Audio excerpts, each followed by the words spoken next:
La Cafetera es un programa de radio que se financia gracias a las aportaciones de los oyentes. Si te gusta el periodismo que defiende y sientes que te acompaña, hazte mecenas y ayúdanos. Infórmate en radiocable.com/mecenas. Ya he renovado mi mecenazgo, porque de la misma forma que no renuncio a un café con un amigo para que me cuente las cosas buenas y malas que le pasan, pues tampoco quiero privarme de un café con la Resistencia y que me pongan al día de cómo les van las cosas en España. Así que gracias por el programa.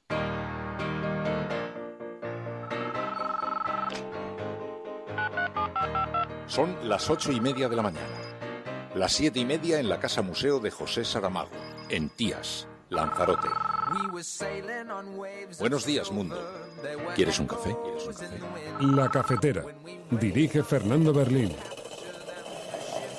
En el programa La Cafetera de Radio Cable. Una entrevista en Radio Cable. Durante 20 minutos en Radio Cable y dice todo lo que van a escuchar. Mañana en La Cafetera de Radio Cable. Radio Cable, que ha conseguido una auténtica primicia, ha entrevistado esta mañana y ha conseguido situar esa entrevista y lo que le ha dicho en los titulares. Con María Navarro y Pilar de la Peña.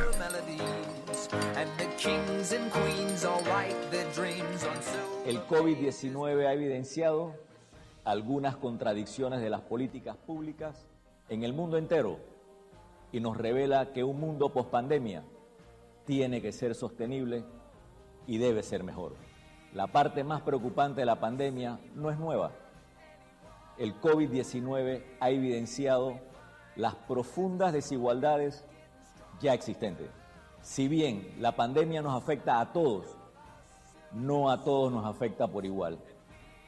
Tenemos que enfocar la atención de la colectividad en la pobreza y la desigualdad.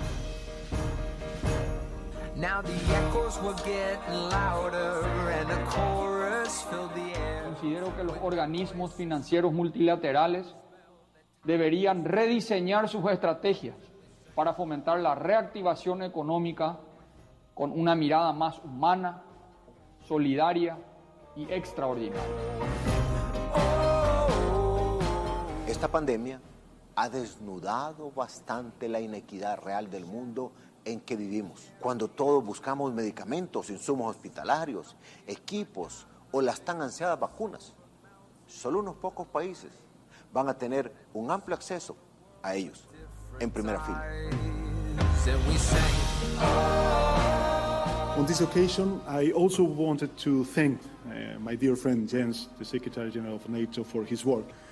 Spain is resolute to keep its engagement and keep talks with all actors so that the Mediterranean can be a sea of peace, cooperation and integration. Si Sánchez no defiende los intereses de los españoles, si se le cae ya la careta, si revela el precio tan caro que paga por seguir en el poder, el Partido Popular sí está dispuesto a defender a España. Lo 4, acabar con la impunidad de la industria proxeneta y penar el proxenetismo en todas sus formas, también el no coactivo, para acabar con la impunidad de los proxenetas. Sería muy positivo que ustedes supieran diferenciar entre una ocupación y un allanamiento, pero son 14.000 y pico de 26 millones. ¿Sabe cuánto es? Un 0,060%. Eso es. Ese es el grave problema que usted plantea hoy aquí. Esos son los datos. El esperado acuerdo anunciado hoy por la Comisión Europea ha supuesto una nueva decepción y una oportunidad perdida para establecer de una vez por todas criterios de solidaridad entre los Estados, al poner el foco principalmente en medidas para facilitar el retorno, la externalización de fronteras y la expulsión a través de acuerdos de readmisión. Proposición no de ley del Grupo Parlamentario Republicano relativa a la regularización exprés de personas inmigrantes en los ámbitos sanitario, de los cuidados y agrario. Comienza la votación. No 110 más 168 votos emitidos telemáticamente, abstenciones 8 votos emitidos telemáticamente. En consecuencia, queda rechazada la proposición no de ley.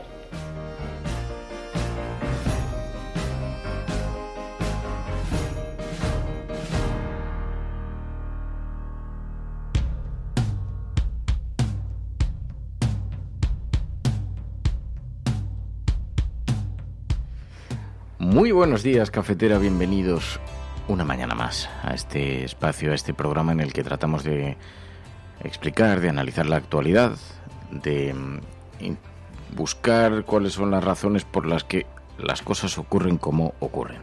Hoy vamos a hablar, fijaos que hemos puesto como hashtag del programa, hemos elegido un hashtag que retrata un poquito la situación que estamos viviendo en España en las últimas semanas. Almohadilla la cafetera preocupa. Con K, preocupa. Almohadilla la cafetera preocupa. Porque, como sabéis, el debate público ha sido inundado por las alarmas, las denuncias, el miedo a la ocupación. De pronto se ha generado una preocupación bastante artificial sobre el número de ocupaciones y los lugares donde ocurren.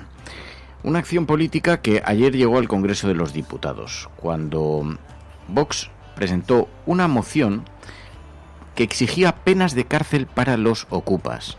Y cuando uno observa las cifras se da cuenta y se pregunta qué es lo que está ocurriendo para que de pronto la ocupación esté ocupando este altísimo grado de protagonismo en el debate público, cuando es un problema relativamente menor en España. Los allanamientos afectan al 0,060% de las viviendas en España, 0,060. Así que el temor a las ocupaciones que pretenden fomentar algunos no tiene fundamento lógico con las cifras. Pero entonces, ¿por qué está consiguiendo tanto protagonismo?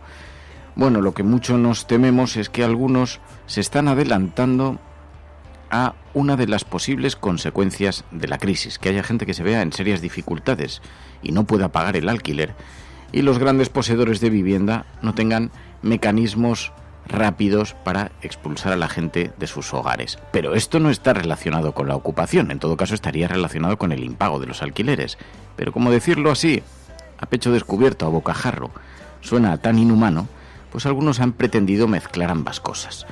Bueno, vamos a hablar algo de esto porque ayer protagonizó el debate en el Parlamento. Escuchamos a Rufián, como habéis oído, proporcionando algunos de estos datos que desmienten el fenómeno de la ocupación, y vimos una derecha que insiste en meter este tema con calzador en el debate público. Vamos a hablar de esto, pero además hoy es jueves, hablaremos de memoria histórica, lo haremos con el presidente de la Asociación para la Recuperación de la Memoria Histórica, con Emilio Silva, y como siempre con María Navarro, María.es. Muy buenos días. Muy buenos días. ¿Qué tal estás? Bien, aquí alucinando un poquito con el tema de la ocupación, pero bueno, yo creo que está muy bien que lo analicemos, no tanto por el empeño que tienen algunos en hablar de ocupación, sino por ver el fenómeno, cómo se instala en la agenda política un problema que no existe, y además a través de los medios de comunicación. Sí, ya habíamos leído aquí en el programa este hilo de Joaquín Bosch, de Jueces para la Democracia, donde daba algunos datos que son francamente interesantes. No nos vamos a cansar de repetirlo porque ayuda también a tener una dimensión precisa de ¿por qué se está inflando tanto el debate público? Decía Joachim Bosch que el debate de las ocupaciones de inmuebles se puede ilustrar bien con una noticia que se publicó ampliamente en algunas cadenas de televisión cuando terminaba el mes de agosto. Ayuda a entender cómo se genera socialmente el miedo a que entren ocupas en nuestras casas. La noticia decía: un hombre recupera su casa ocupada y ahora teme ser acusado de allanamiento y de coacciones. Ha sucedido en Mataró. Explica que aprovechó que los ocupantes del piso, que incluso habían instalado una alarma, se habían ido de vacaciones a Ibiza. Cuando uno lee esa noticia, se imagina que unos ocupas entraron en el domicilio de un señor y este no pudo recuperar su vivienda durante años. Pero aprovechó que se habían ido de vacaciones a Ibiza para forzar la puerta y recuperar su piso. Y ahora encima le van a acusar por allanamiento de morada. ¡Qué injusticia, qué desvergüenza! Pero si leemos bien el artículo, entendemos qué es lo que ocurrió realmente. El piso no era la vivienda habitual de este señor. No hubo ocupación. La vivienda la había alquilado a una pareja a la que conocía, pero años después quiso echarles por impago del alquiler. No es que se legitime que nadie impague el alquiler, no es que se legitime que alguien esté en un espacio que es propiedad privada de otro señor y lo ocupe por la cara de esa manera. Sin embargo, eso no es lo que está definido como ocupación. ¿Las rentas de arrendamiento deben abonarse? Evidentemente. Pero en este caso lo que estamos es ante un incumplimiento civil. Nada que ver con el miedo a que unos desconocidos se cuelen en tu vivienda, en la vivienda en la que uno reside, cuando baja por el pan. Ese es el enfoque alarmista de determinadas noticias y, cuidado, de determinados anuncios en los medios de comunicación, de compañías de seguridad y de alarmas. Que no estaría mal que alguien empezase a pensar en regular. Porque jugar con el miedo de los ciudadanos, falseando, teatralizando situaciones, pues no es precisamente muy positivo socialmente. Bueno, y decía Joachim Bosch, la realidad de los datos es que la gente puede estar tranquila en su domicilio, porque son muy escasos los casos de ocupación. Además, cuando se trata de primera o segunda residencia, hay un delito que se conoce como allanamiento de morada, y el desalojo de los ocupantes es prácticamente inmediato. Entra la policía de inmediato. Así que en los foros judiciales hay bastante perplejidad por este alarmismo que se está generando y hay coincidencia sobre la poca importancia numérica de esos allanamientos de morada y sobre los instrumentos para un desalojo rápido. En cambio, sí que llegan a los juzgados bastantes más casos de ocupaciones de viviendas vacías o que no son la vivienda principal, que no son morada. La gran mayoría de ellas son propiedad de bancos y de otras entidades, pero también las hay de particulares que reclaman, como es obvio, legítimamente recuperar la posesión. Pero en este caso son los menores casos. Hay fábulas sobre que los juzgados no hacen nada en estos casos, pero la realidad es que todas las ocupaciones ilegales acaban con el desalojo de los ocupantes. Es cierto que existen demoras por la sobrecarga de los tribunales. Para ir más rápido se necesitarían más medios, pero digamos que es un problema diferente. Y en algunos ámbitos se presentan a los ocupantes como unos caraduras que ocupan viviendas que no necesitan. Y decía Joachim Bosch, pero lo que yo veo en mi juzgado es muy distinto. Mayoritariamente son personas que se han quedado sin trabajo, sin ingresos y que no tienen dónde vivir. Esa situación de marginalidad social evidentemente no justifica jurídicamente la ocupación. Por eso los jueces tienen que acordar sistemáticamente el desalojo. Pero decía Joachim Bosch, dice, pero no podemos olvidar que esa forma de delincuencia está vinculada a problemas sociales que las instituciones deben resolver. Por supuesto hay que proteger el derecho a la propiedad y eso resulta compatible con que también se proteja con medidas sociales el derecho constitucional a la vivienda. Pero en fin, las ocupaciones que no son de morada, que no son de vivienda, no tienen nada que ver con el allanamiento de domicilio. Y sería saludable que en estos tiempos tan agitados no se añadiese más ansiedad, haciendo creer a la gente sin motivo que mientras ha salido a comprar le van a entrar en su casa. Bueno, pues bien, lo que sí que han encontrado es un auténtico filón en la derecha y en la extrema derecha, con un asunto que habla de la seguridad, que es un pantano en el que se mueven con una gran comodidad, en el que cuestionan posiciones socialmente defendibles, y ayer planteaban, como decimos, esta moción de Vox que exigía penas de cárcel para los ocupas, pero el Congreso de los Diputados la tumbó. Sin embargo, como hoy es uno de los temas centrales también en el debate, pues conviene que lo maticemos para que la gente tenga respuestas ante un debate absolutamente artificial. Ayer escuchábamos a Gabriel Rufián precisamente con esto. Una moción patrocinada por Securitas Direct, o bien directamente por aquellos grupos parapoliciales y filofascistas que se dedican supuestamente a desocupar y que son terriblemente peligrosos. Bien, yo la verdad es que nunca había visto una moción patrocinada por una empresa. Eso se lo dedicaba, no lo hacía sobre todo Duran y Lleida, pero bienvenido, la vamos a debatir. Unos datos y 3 ideas. Datos. Se estima que hay 26 millones de viviendas en este país, en España, de las cuales 19 millones son primera residencia, de las cuales 3,4 aproximadamente están vacías, un 13%. Según datos del Ministerio del Interior, el año pasado, solo el año pasado, hubo 14.621 allanamientos. Sería muy positivo que ustedes supieran diferenciar entre una ocupación y un allanamiento, pero son 14.000 y pico, de 26 millones. ¿Sabe cuánto es? Un 0,060%. Eso es. Ese es el grave problema que usted plantea hoy aquí. Esos son los datos.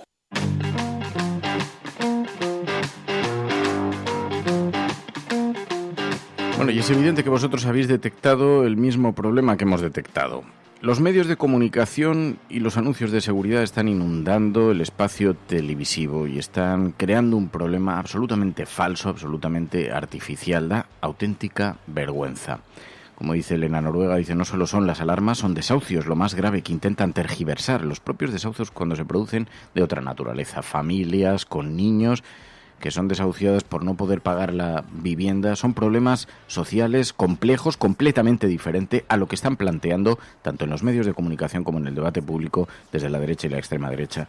Decía, mira, Alyosha, un oyente de este programa, nos dice a través del chat, sabéis que el chat podéis acceder a él si os descargáis la app de la cafetera, la Capfetera, esta app que nos hicieron José Carlos y Cuñat. Allí podéis chatear, podéis participar en este debate a través del icono de participación. Pues bien, nos dice Alyosha, dice, hace unos días cuando volví a mi casa de verano, apareció un señor y me preguntó si en la zona había ocupas, porque su hija se iba a vivir por allí. Me quedé mirándole como si fuese idiota y le dije que no, que eso era un invento, y me soltó, a ver si me los encontraba en mi casa a la hora de volver de verano. Le di la espalda y le dije que el barrio es tranquilo y me fui. Y esto es lo que han conseguido. Que la ansiedad, que si ya de por sí, en este tiempo que estamos viviendo, se ha instalado en la vida de los ciudadanos, que la ansiedad se apodere del discurso y que haya gente que se llegue a creer esto, a pesar de que los datos hagan que el problema sea francamente irrisorio. Bueno, hasta el punto de que el otro día puse un tuit explicando esto y las contestaciones dan vergüenza ajena. Me hinché a bloquear, porque eran como, te van a ocupar la casa, ya vendrás llorando. Bueno, eso añadido a la cantidad de empresas de alarmas que nos cuentan algunos oyentes que hacen un marketing extraordinariamente agresivo telefónico y que están insistiéndote y amenazándote, haciéndote ver que tu casa va a ser ocupada y trasladándote temores fabricados en su imaginación. Pues bien, esto lo vemos además claramente también. Decía Óscar Matute desde Bildu, daba algunos de los datos, porque las denuncias por ocupación en realidad han disminuido en 10 comunidades, han aumentado en 5. No ha exhibido ni un solo dato aquí, porque probablemente los datos no le acompañen. No, ni uno ha exhibido. Pero, por ejemplo, podemos decir lo que dice el Ministerio del Interior en el primer semestre, de enero a junio, comparando 2019 con 2020. 7.000 ocupaciones de esas que se señalaban. En 2020, 7.450. Una explosión de casos, una emergencia de primer orden. Pues no lo dicen los datos. Pero podemos ir más allá. Los datos también públicos y oficiales dicen que las denuncias disminuyen en 10 comunidades y aumentan en 5. Aumentan en Galicia, Murcia, Canarias, Valencia, Comunidad Valenciana y Cataluña, y disminuyeron en Asturias, Castilla-La Mancha, País Vasco, Andalucía, Madrid, Aragón, Castilla y León, Baleares, Extremadura, Cantabria y Navarra. Y Navarra. Así que están disminuyendo los datos. Entonces, hay un problema generalizado, hay un problema real con la ocupación que justifique el altavoz tan extraordinario que se le está dando tanto en los medios de comunicación como en el debate parlamentario. No. Lo que hay es miedo a que la gente no pueda pagar el alquiler porque se nos avecina una crisis extraordinaria. Y los grandes propietarios Están preocupados porque quizá eso les impida expulsar inquilinos. Así que cuidado con alimentar las estrategias de terceros. Esto es La Cafetera, y si lo estás escuchando, eres la Resistencia y no estás sola.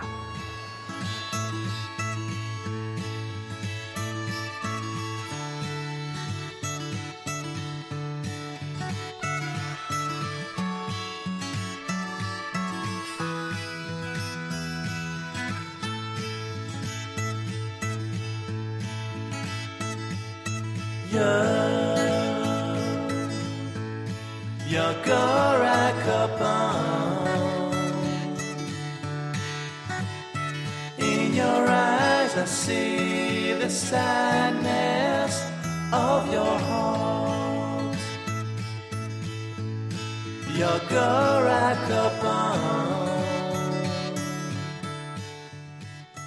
Hay otro hecho además bien claro. Ni siquiera este asunto está entre las preocupaciones de los ciudadanos, ¿no, María?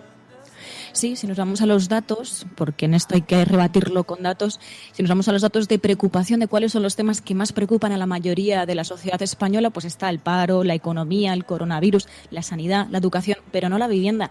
Es que la preocupación por la vivienda ni siquiera llega al 5%. Y esto lo que revela es que al final se está dando razón a los que más gritan, tanto en los medios de comunicación como en la calle como en la política, y no nos podemos dejar llevar por ellos. Además es que se está jugando con un tema que evidentemente provoca muchísima sensibilidad entre los ciudadanos, porque a quien no le inquieta salir a por el pan y que de pronto tu casa esté tomada por un grupo de ocupas satánicos. Pues evidentemente a la gente eso le angustia, y si se lo metes por tierra, mar y aire, y además se lo alimentas con anuncios publicitarios en las pausas de los mismos programas donde te están gritando que tu casa va a ser ocupada, y además en el Parlamento la derecha y la extrema derecha monopoliza los temas. Bueno, pues bien, ayer no salió adelante, no prosperó esta iniciativa de la extrema derecha.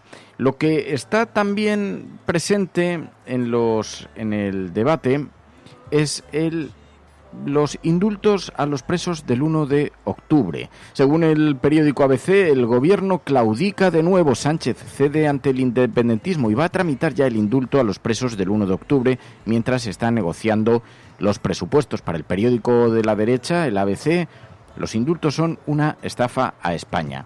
También dice el periódico El Mundo que Sánchez exhibe su poder sobre los jueces para amarrar el apoyo de Esquerra Republicana, que anticipa el indulto a los presos del Procés para encauzar los presupuestos. Y vemos también cómo este asunto, que está en la portada del Mundo, lleva la portada de La Razón también. Sánchez tramita el indulto al Procés mientras pacta con Ciudadanos. Inicia el obligado trámite de la medida de gracia en plena negociación de presupuestos. La reforma del delito de sedición ya rebajaría las penas a los soberanistas, dice el periódico La Razón en su portada. El periódico La Vanguardia: el gobierno activa la vía del indulto para los presos del 1 de octubre y el gobierno hace un gesto al secesionismo con los indultos del Procés, dice el periódico El País. También ayer este fue un asunto que ocupó parte del debate parlamentario. Pablo Casado criticaba a Sánchez por estos indultos anunciados. Si Sánchez no defiende los intereses de los españoles, si se le cae ya la careta, si revela el precio tan caro que paga por seguir en el poder, el Partido Popular sí está dispuesto a defender a España.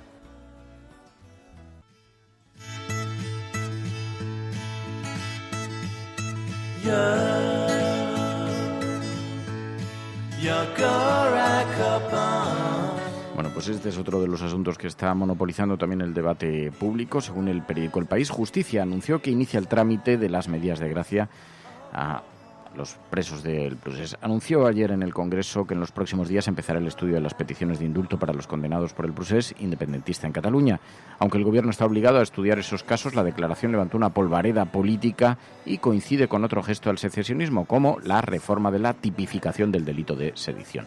El Gobierno está obligado a estudiar esos casos porque se le han presentado, y cuando se le presentan al Gobierno casos de indulto tiene que estudiarlos. Luego tomará la decisión que tome. Si la prensa conservadora ve en esto un gesto hacia el independentismo, es absolutamente irrelevante porque, en mi opinión, y ahora vamos a separar el espacio de la opinión del espacio de la información. La información es que tiene que estudiarlo. La opinión está en otro lugar. ¿Está o no relacionado con la negociación de los presupuestos? Bueno, el sentido común nos dice que, evidentemente, se introduce en la agenda probablemente con esa razón. Ahora bien, es una auténtica inmoralidad que haya políticos en la cárcel por una iniciativa que fue avalada socialmente por una buena parte de la población catalana, que fue gestionada de forma extraordinariamente nefasta por parte del gobierno español. Nefasta, con una intervención policial que además vulneró numerosos derechos humanos, como han denunciado varias organizaciones internacionales. Así que siguieran, que permanezcan todavía en prisión, cuando de lo que estamos hablando, personas que lanzaron una iniciativa política que es evidente que echaba un pulso a las leyes y a la Constitución, al Estado, y que ponía en una situación muy complicada a la democracia española, eso es un hecho. Ahora bien, que era un problema de naturaleza política y que se tenía que haber resuelto de forma política, eso es algo que cualquier persona con sentido común sabe que es verdad. De la misma manera que inhabilitar al presidente Torra, por muy mal que les pueda caer a algunos, por muy inconveniente que les pueda parecer sus posiciones, por no haber querido desplegar, por no haber querido descolgar unas pancartas en una fachada, es un auténtico atropello democrático. Y lo dice alguien que no es precisamente sospechoso de defender posiciones independentistas. Pero este es un debate que debería ser jugado exclusivamente en el territorio político, no en el territorio judicial. Lo que se ha pretendido es enviar un mensaje a través de la justicia, un mensaje político. Pero para eso no hay que ser muy lúcido para darse cuenta de que se han retorcido hasta extremos que sobrepasan incluso las convenciones democráticas. Se ha retorcido hasta extremos insultantes la ley. Y alguien tiene que desbloquear eso que a todas luces es una injusticia, puesto que si no es justo, es injusto. Estás escuchando La Cafetera y si lo estás haciendo, eres la Resistencia y no estás sola. Sigue con nosotros, que tenemos muchas cosas de las que hablar. Coffee at midnight. No, it's just your eyes. Sit in the silence, taking the quiet. Can I pull you down? Lay here, just shut out whatever they say. Baby, just for today. Flashback, his hand on my neck. Brown eyes, my guy, my love. Mistakes, heartbreak, we say you can't take this love from us. Now it's getting serious, talking about the real stuff. I don't know what to do, can't live this life without you. Can we just slow down? Stop trying to. Sí, porque aquí hay que además que recordar algunas cuestiones. No quiero entrar tampoco en el debate ahora del independentismo porque ya lo hemos comentado en numerosas ocasiones aquí en el programa y no es cuestión de seguir ahondando todavía en lo mismo, porque además es otro de los debates estériles de los que se alimenta mucho la derecha y la extrema derecha en España. Pero hay un hecho que es completamente cierto, como dice Falcon. Dice, si hablamos de indultos, los delitos también están cuestionados. Y está dicho por el mismo señor que redactó el delito de sedición en la Constitución, en la ley, que fue Diego López Garrido. Yo no sé si recordáis, lo entrevistamos aquí en este programa, y dijo que la naturaleza de ese delito no estaba pensado para lo que ocurrió en Cataluña y que no tenía encaje con lo que sucedió en Cataluña. Sin embargo, los jueces lo han aplicado de esa manera. Así que, bueno, hay hasta debate legal sobre la naturaleza del mismo. Pero, bueno, más allá de eso, en las portadas de los periódicos está este tema. Y mientras tanto, Madrid pide al Ejecutivo apoyo policial y militar urgente. La comunidad reclama agentes para vigilar las restricciones a la movilidad. Fijará nuevas medidas, pero se resiste al confinamiento. La Comunidad de Madrid reclamó ayer al Gobierno central apoyo militar y policial urgente para vigilar las restricciones a la movilidad impuesta en 37 zonas. Bueno, resulta que Madrid se ha desbordado con los contagios. Está en una situación extraordinariamente grave. Mientras tanto, los transportes públicos siguen abiertos, siguen masificados. Mientras tanto, no hay noticia de nuevos médicos, nuevas contrataciones, tampoco hay noticias sobre las personas que tienen que hacer el seguimiento de los contagiados y, sin embargo, vemos en la oposición, quienes gobiernan la Comunidad de Madrid, el vicepresidente Aguado, niega que se estén produciendo contagios en el transporte público. Los contagios en la Comunidad de Madrid y en el conjunto del país no se están produciendo en el transporte público. La posibilidad de contagiarte en el transporte público con el uso de mascarillas es inferior al 1%. Los casos de contagios se están produciendo fundamentalmente en reuniones familiares y en reuniones sociales. Decía Aguado, tergiversando los datos, porque ayer lo matizaron, pero decía que los contagios no se producen en el transporte público, sino en las reuniones familiares. Pues bien, Margarita del Val, del CSIC, desmiente a Aguado. La mascarilla no nos garantiza que no nos contagiemos. Hablo de los transportes públicos. ¿Es así? ¿Hay constancia científica de que en un transporte público saturado uno no se contagia? Yo creo que no la hay, yo no la conozco. Lo que sí que sabemos son los datos del Ministerio de Sanidad, es que de todos los contagios, la mitad están sin identificar. No se sabe, las personas no saben dónde se han contagiado. La otra mitad, de esa otra mitad, lo más frecuente son reuniones familiares, como ha dicho el vicepresidente. Pero nos queda una mitad entera por identificar y perfectamente podría ser en el transporte público, porque ahí no sabemos realmente, no podemos identificar a las personas con las que hemos estado en contacto. Y otra precisión, si la mascarilla fuese tan segura, 99% de eficacia, estaríamos usando solo la mascarilla.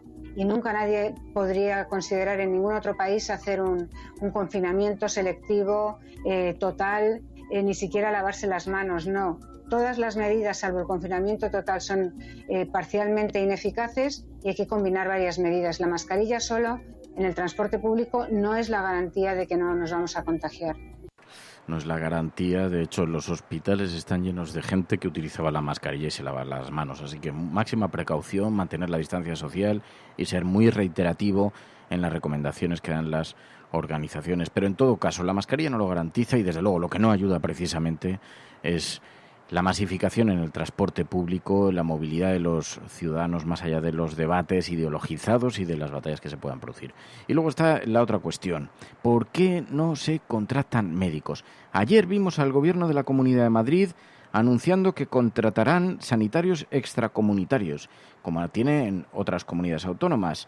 Bueno, pues en su momento Mónica García de Más Madrid ya lo propuso. Ayuso votó que no. Y ahora el viceconsejero lo anuncia como una exigencia que depende del gobierno central. Y decía Mónica García ayer en Twitter, es que no tienen vergüenza. Fijaos lo que ocurrió hace solamente algunas semanas. No queremos que esto sea un parche, y eso se lo digo a todos. Esta ley no viene a cubrir parches. Las condiciones laborales les toca al gobierno mejorar esas condiciones laborales. Pero, señor Raboso, ¿cómo viene usted a decir que es que los profesionales se van porque tienen malas condiciones? Pónganse las buenas. Es que tenemos 3.000 profesionales menos, no les están pagando la carrera profesional, no les están adecuando los salarios a hace 10 años. Pero bueno, es que, de verdad, esto ha sido un ejercicio absolutamente de cinismo y de hipocresía parlamentaria y de hipocresía política. Pero si lo tienen en su plan normativo, es que nadie lo puede entender. Y señorías, los que trabajan ustedes en la sanidad, ¿no han tenido residentes ustedes extracomunitarios? Y claro, son buenísimos, lo afirmo aquí. Es una gente que viene preparadísima, que viene con muchísima voluntad. Y los hay que se van, claro, se van. Pero hay muchos que se quedan, muchos que arraigan aquí en nuestra sociedad, que quieren formar parte de nuestra sociedad, que quieren cuidar a nuestros mayores, a nuestros niños, a todos nuestros pacientes. Y ustedes les cierran la puerta. Y lo que es peor, les cierran la puerta a nuestra iniciativa porque ustedes van a abrir otra puerta, señores del Gobierno. Esta iniciativa no, pero la de su plan normativo sí. ¿Pero cómo se puede explicar esto? ¿Cómo se puede explicar esto? No tiene ningún tipo de explicación. Han hecho todas las piruetas, absolutamente todas las piruetas argumentales para resumirlo en una frase. Los españoles primero. Pero ¿sabe lo que pasa? Que a los profesionales españoles les maltratan. Españoles. Franco ha muerto. Por cierto, aquí ha habido una masacre, cambio. Oye, pero de verdad una masacre, ¿eh? El hombre de excepción, que ante Dios y ante la historia. ¡Quieto todo el mundo! ¿Quiénes? Que acaban de ocupar el Parlamento. ¿Quién lo dice esto? Coño, yo que lo acabo de oír. Ah, amigo, tú eres un mierda. ¿Por qué?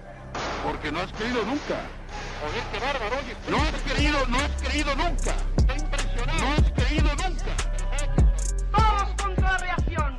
Todos contra el fascismo. Confirmo que he ordenado a las autoridades civiles y a la Junta de Jefes de Estado Mayor que tomen todas las medidas necesarias para mantener el orden constitucional. Es que creo que nosotros estamos para mirar al futuro, para encargarnos de los problemas de las personas, de los vivos y para dejar a los muertos que descansen en paz. Oír a un cura decir rojo asesino, todos los rojos son unos asesinos, y saber que mi padre era rojo y que lo habían matado. Es por el bien de todos los infelices que han muerto por tráfico. Las grandes, las olas de ciertas llanuras, galopa caballo. El mensaje de la patria eterna que dice a todos sus hijos: paz, piedad y perdón. Estás escuchando La Cafetera. Bueno, pues precisamente en estos días que estamos hablando tanto sobre el miedo, Emilio Silva, muy buenos días. Hola, buenos días. Resistencia. El miedo que nos acompaña en numerosas facetas de la vida, pero que tiene raíces en España. Claro, si hablamos de lo que ocurrió aquí, de nuestra propia historia, el miedo es uno de los elementos que componen a los individuos y que tiene que ver en buena medida con nuestro reciente pasado, ¿no? Bueno, este es un país que todavía hoy y ayer curiosamente me pasaron un mapa de las últimas elecciones. Bueno, parece que tenemos algún problema con este audio, que se produce alguna interferencia. Vamos a tratar de recuperar la comunicación con Emilio, y porque en cierta manera es verdad que tenemos el miedo metido hasta las entrañas y sobre todo se ha mantenido durante años y años, se ha mantenido en este país por la propia historia, por la forma en la que no hemos resuelto correctamente nuestro pasado. Nos decías, Emilio, que en este país tiene algo también de las raíces de nuestra propia historia, ¿no? Bueno, me pasaban antes de ayer un mapa de las últimas elecciones municipales, un mapa de todo el Estado, digamos que teñidas en tonalidades que tienen que ver con la izquierda y con la derecha, y cómo todavía hay una cierta lógica con cómo estaban los frentes y cómo estaba este país en octubre del año 36, ¿no? Entonces, eso se vio desde el principio de la transición, que en las elecciones del 79, las municipales del 79, había habido una especie de correlación geográfica con las elecciones del febrero del 36, pero en este país todavía queda mucho miedo, ¿no? Y eso también es un componente que participa de nuestro comportamiento social, ¿no? Y por eso muchas veces pues hemos vivido situaciones como en la época de la crisis llegar al paro juvenil del 50% y que en este país ni se rompa una papelera. Quiero decir, no haya ninguna manifestación de conflicto, ¿no? Y para eso sirve el miedo. Yo quería, por favor, poner un audio que es de hace 20 años. Al miedo, no se hablaba, ese tema no se tocaba. En nuestra casa somos 6 hermanos y los 3 mayores que conocieron a mi padre, pues ellos sí sabían, pero mi madre como que lo tenía, o le dolía mucho remover el tema, total, que no se tocaba. Miedo por lo que pudiera ocurrir a los hijos. Entonces no se comentaba nada, lo que oíamos por fuera. No se comentaba nada, ¿no? Oyendo por fuera, ¿no? Un país que escucha por fuera, Qué terrible, ¿no? Tener que escuchar, en este caso es la hija de una persona desaparecida, es una tía mía, en el año 2000 estaba hablando eso al lado de la exhumación de la fosa donde se encontraba mi abuelo. Y voy a saltar 20 años y voy a leer un pequeño texto que hemos recibido en la asociación 2 semanas después de hacer la exhumación en la que apareció el anillo de Eugenio Insúa en el Espinar en Segovia, ¿no? Y es una chica que dice: os visité el viernes 11 de septiembre sin saber que estaban allí las fuerzas vivas del pueblo y transcribí para vosotros el acta del vergonzoso pleno que tuvo lugar un día después de empezar vuestro trabajo. Muchas cosas habéis removido, además de tierra. Entre ellas habéis enterrado mucho miedo y silencio guardados. Esto lo está diciendo alguien, y es una persona joven, en el mes de septiembre del año 2020, ¿no? En una localidad que lleva 45 años viviendo en una democracia y donde todavía ella nos está contando que hay gente que no ha conseguido levantar la cabeza, ¿no? Entonces, la memoria en el fondo tiene mucho que ver con el ejercicio de perder el miedo. En este país donde nos vendieron en plena transición que unos habían enterrado su ira y otros habían enterrado su miedo, ¿no? Guárdate tu miedo y tu ira.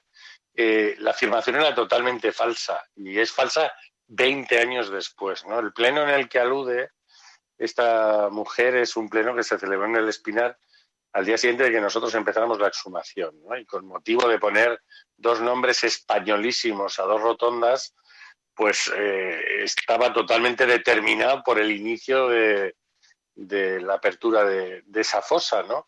Y todavía hay gente que no se atreve a hablar, gente que no ha podido disfrutar de todas las ventajas que tiene una democracia, y eso determina muchísimas cosas de nuestra vida política, ¿no? Porque el miedo es el mayor obstáculo para que un ciudadano llegue a la política, cuando ni siquiera puede manifestar lo que piensa, ¿no?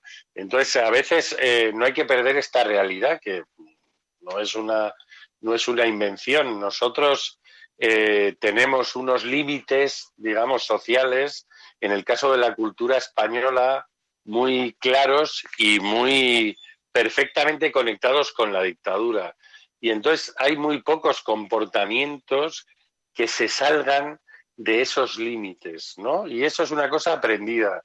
Y hablaba del caso de los jóvenes y los conflictos sociales, porque no hay una cultura de la emancipación, de que una persona de 20 años quiera tener un proyecto propio de vida ya y tenga que salir de casa de sus padres ya y le exija a la sociedad que le proporcione medios para hacerlo ya.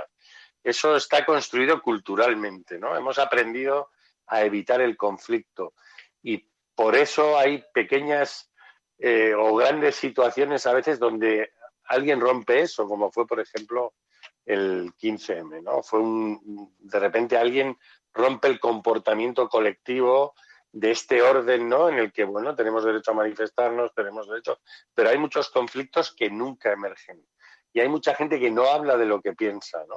Entonces, bueno, pues yo quería hacer esta pequeña reflexión porque a menudo todo ese ruido que se da en nuestra sociedad está escondiendo una realidad que no tiene nada que ver con él, ¿no? Y a veces incluso es determinante en el comportamiento electoral, incluso cuando hablaba antes, ¿no? Yo recuerdo un herrador de una comarca de los Ancares en Galicia, nieto de un hombre que estuvo fugado 2 años en el monte hasta que lo mataron, y su abuela, la viuda de ese hombre, a sus nietos, cuando empezaron a votar en los años 80, les decía que votaran al PP en Galicia, que cuando no ganaban y no gobernaban los que tenían que gobernar, ya sabíamos lo que pasaba, ¿no? Entonces, cuando alguien escucha de alguien, de esta persona que nos ha escrito, que ha crecido en democracia, pero que todavía está determinada por eso, pues lo que hay que preguntarse es qué tiene que hacer esta democracia para terminar con esos ciudadanos que son incapaces de hablar, ¿no? Que tienen que medir constantemente lo que dicen por si las moscas, ¿no? O que se enteran de lo que ha ocurrido en su país o en sus pueblos por fuera, ¿no? Y eso de por fuera también dice mucho de nuestro sistema mediático, ¿no? Porque muchas veces de las cosas importantes nos enteramos por fuera, o sea, y eso forma parte de ese mismo, de un sistema, no es una estructura, no es un momento puntual, ¿no? Entonces, a mí todavía me sorprende cuando leí este correo electrónico y de una persona de esa edad que todavía estemos tan determinados, ¿no? Por eso. Y que cuando nosotros, ella lo explica muy bien, cuando nosotros estamos desenterrando una fosa, estamos enterrando miedo, ¿no? Entonces, creo que es muy importante y es mucho más importante de lo que a menudo tenemos presente en la política, ¿no? Y el 23F fue un caso clarísimo. Yo no creo que fuera un golpe que buscaba conquistar el poder, asaltar el poder, como fue el del 18 de julio. Era un golpe que buscaba garantizar para unas élites que iban a seguir gobernando sobre un país lleno de miedo, ¿no? Y el 23F fue una enorme fábrica de gente que todavía 40 años después sigue sin levantar cabeza. Fue un gran ejercicio de temor instalado, fue como un recordatorio, ¿no? De dónde. Pero tú fíjate hasta el punto, Emilio, que todavía, por ejemplo, hablar de política tiene ese peso de aquellas palabras tan repetidas en el franquismo: no te metas en política, ¿no? Que decía Franco, haz como yo, no te metas en política. Pero es verdad que todo lo que es transgredir en cierta forma el debate aquí preocupa. Luego la gente te dice, joder, es que esto tiene consecuencias, porque venimos de donde venimos, ¿no? Sí, todavía es así, y es así en el mundo de la cultura, quiero decir, estos límites, ¿no?, que están construidos. Entonces, yo pienso, por ejemplo, ¿no?, cuántos guiones habrán llegado desde que murió Franco al Ministerio de Cultura contando historias potentes de las que yo hablo aquí los jueves, ¿no?, y que siempre se quedaron en un cajón porque no era el momento, porque por si las moscas, porque va a molestar, ¿no?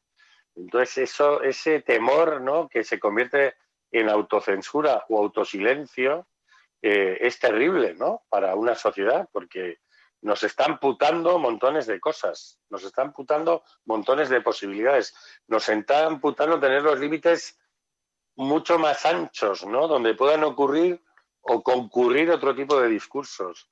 Entonces, muchas veces no somos conscientes, ¿no? Me estaba acordando del título de la novela de Isaac Rosa, El país del miedo, y este es el país del miedo. Muchas veces no somos conscientes de cuánta dimensión tiene, y a menudo porque, bueno, nosotros digamos que nos movemos en nuestras referencias más urbanas, donde eso es más invisible, donde no conoces al vecino del quinto y no sabes qué su comportamiento a qué responde, ¿no?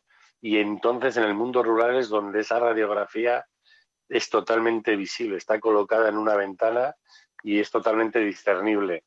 Y bueno, pues yo creo que muchas veces para entender lo que pasa y sobre todo para entender lo que no nos pasa, el factor del miedo está ahí debajo, ¿no?, funcionando.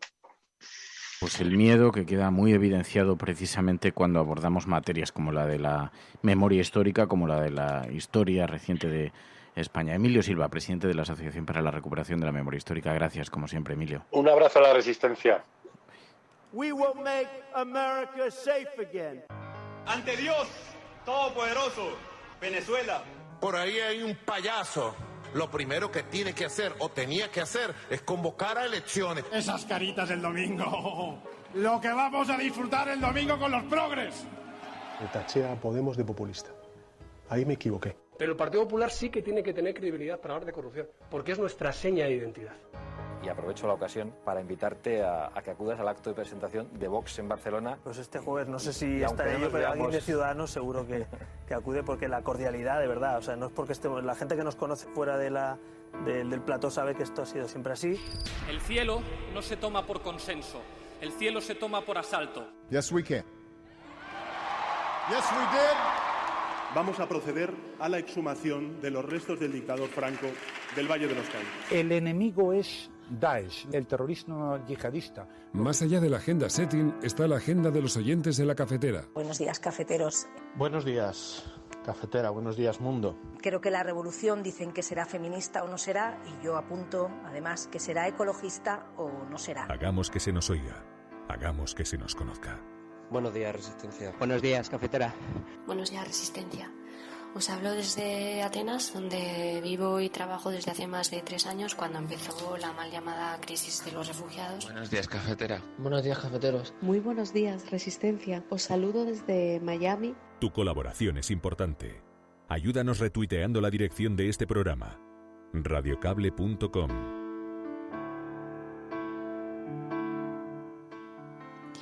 Bueno, y empezamos la agenda de la cafetera con algo en lo que veníais insistiendo, nos decíais que teníamos que estar pendientes de lo que se iba a debatir en Europa, ese pacto migratorio que bueno, ha recibido muchas críticas, sobre todo por parte de las organizaciones humanitarias. Relativa a la regularización express de personas inmigrantes en los ámbitos sanitarios. Perdón que lo he lanzado, pero ayer tuvo lugar la votación, en efecto, como decía María, el Congreso rechazó pedir al Gobierno la regularización de los migrantes. Este era el momento de la votación, perdón, Mary. Sí, además tiene relación con lo que estábamos hablando precisamente, ¿no? Estaba por un lado en Europa ese pacto migratorio que, como decía, ha sido muy criticado por organizaciones como CEAR, pero también, como escuchábamos ahora, en el Congreso de los Diputados debatieron sobre esa propuesta de regularización de todas las personas migrantes que venían insistiendo, lo veníamos contando aquí en la cafetera, ese movimiento que se llama Regularización Ya, que llevó esa PNL al Congreso de los Diputados para que se diese esa regularización masiva a las personas migrantes. Sin embargo, pues esa propuesta pues la han tumbado porque tanto Partido Popular como Partido Socialista, como Vox y Ciudadanos votaron en contra. Esto, además, hay que decir que contrasta con cosas de tanta responsabilidad colectiva como la recogida de firmas que ha hecho Médicos Sin Fronteras. Han lanzado una recogida de firmas precisamente para pedir que las personas migrantes que están en Moria, que han huido de ese incendio en el campo de refugiados, sean evacuadas de manera urgente. Es una recogida de firmas que se ha dirigido a líderes europeos, a la Comisión Europea, para insistir en que se debe dar una vida digna a estas personas. Como decía, esto contrasta con lo que sucedió en el Congreso de los Diputados porque están muy cerca de conseguir esas 150.000 firmas que se han puesto de objetivo. Están en 142.496 firmas. En change.org sigue esa recogida de firmas que podéis encontrar además en las redes sociales, en las cuentas de redes sociales de Médicos Sin Fronteras. Además, como decía, ese pacto migratorio europeo ha recibido muchas críticas, por ejemplo, por parte de CEAR. El esperado acuerdo anunciado hoy por la Comisión Europea ha supuesto una nueva decepción y una oportunidad perdida para establecer de una vez por todas criterios de solidaridad entre los Estados, al poner el foco principalmente en medidas para facilitar el retorno, la externalización de fronteras y la expulsión a través de acuerdos de readmisión. Es desolador ver cómo los países que se niegan a acoger personas refugiadas y migrantes han vuelto a ganar la batalla, llegándose incluso a facilitar un menú a la carta para que los Estados puedan elegir entre patrocinar repatriaciones o asumir reubicaciones de personas, lo que suena a tomadura de pelo y traiciona la esencia del Pacto de Migraciones de Naciones Unidas. Menú a la carta para los Estados, patrocinar retornos o acoger personas, menos garantías en el procedimiento fronterizo y más foco en la externalización que en los derechos. Esta ha sido la crítica de CEAR, pero es una crítica que se ha visto en redes sociales por parte de corresponsales en Moria, también de periodistas que siguen en todo el mundo las cuestiones migratorias, también por parte de otras organizaciones. El mensaje ha sido muy claro y además muy en sintonía de lo que decía Estrella Galán, como escuchábamos, de la organización CEAR. Este pacto migratorio ha sido rechazado por organizaciones humanitarias y creen que lo que está haciendo es, como decían en CEAR, era patrocinar los retornos. En otro orden de cosas, nos enviabais los datos de la Organización Internacional del Trabajo porque siguen insistiendo en el impacto que está generando la pandemia en el mercado laboral. En un nuevo análisis sobre este impacto en el mercado laboral hablan de una caída masiva de los ingresos laborales y grandes disparidades en materia de incentivos fiscales. Dicen que la gran cantidad de horas de trabajo perdidas ha propiciado una pérdida de ingresos provenientes del trabajo. Por ejemplo, insistían en la cifra de que los ingresos provenientes accidentes del trabajo a escala mundial han disminuido alrededor de un 10,7% con respecto al mismo periodo de 2019. Hablaban también de que hay una mayor reducción, la mayor reducción tuvo lugar en los países de ingresos medianos bajos y que sobre todo en América se registró una pérdida del 12,1% y fue la región más afectada. ¿Cuáles son las medidas que proponen desde la Organización Internacional del Trabajo dirigiéndose a los gobiernos para intentar evitar este impacto de la pandemia? Piden, por un lado, armonizar y planificar las intervenciones en el ámbito sanitario, económico y social. También decían adaptar las medidas de apoyo en materia de políticas a los grupos más vulnerables y más afectados. Insistían en esto mismo, en poner el foco en las personas más vulnerables que pueden recibir un mayor impacto de la pandemia. Y por último, pedían fomentar el diálogo social. Esto nos suena aquí en España cuando escuchamos a la ministra de Trabajo sobre diálogo social para conseguir medidas que reduzcan ese impacto en el mercado laboral. Bueno, pues en la Organización Internacional del Trabajo decían que hay que fomentar ese diálogo social como mecanismo eficaz para adoptar medidas que respondan a esta crisis. Y precisamente hablando del mercado laboral, a lo largo del día de ayer, varias personas nos mandasteis esa información sobre los falsos autónomos. El Supremo concluye en su primera sentencia sobre un rider que es un falso autónomo. Y en el diario.es, como nos hacíais llegar, entrevistan al repartidor que ganó a Globo en el Supremo. Él dice que la empresa le ofreció dinero para dejarlo antes del primer juicio, pero dice ni por 1 millón de euros. En septiembre de 2015, Isaac Cuende era el primer repartidor de Globo en Madrid. Y este miércoles se ha convertido en el trabajador que ha logrado la primera condena del Supremo a una plataforma digital por su modelo laboral. En esta entrevista lo que hacen es seguir el caso de Isaac Cuende y en concreto de esta empresa. Y como recordaban, el Supremo lo que ha concluido es que la relación entre los mensajeros, los llamados riders, es laboral, no de autónomos. En esta primera ocasión que han abordado un caso de este tipo. En origen, en el caso de Globo, según explicaba Isaac Cuende, la idea parecía clara. Él debía estar dado de alta de autónomo, aportar su móvil y su bicicleta y podía hacer repartos y trabajar cuando quisiera. Sin embargo, esto pues comprobó que no era así finalmente. Ahora, ¿cómo ha respondido la multinacional a esta decisión del Supremo? Bueno, pues ha dicho en un comunicado que se queda a la espera de la definición, decían, de un marco regulatorio por parte del Gobierno y de Europa. Y este exmensajero de Globo pide altura de miras al Gobierno en la ley que han anunciado contra los falsos autónomos en plataformas digitales. Lo que sí está claro es que al menos se ha puesto el foco por parte de la justicia en este asunto de los falsos autónomos y en concreto de los riders. Así que un pasito más en contra de la precariedad laboral y a favor de los derechos laborales. Podrán decir todos los periódicos del mundo lo que quieran.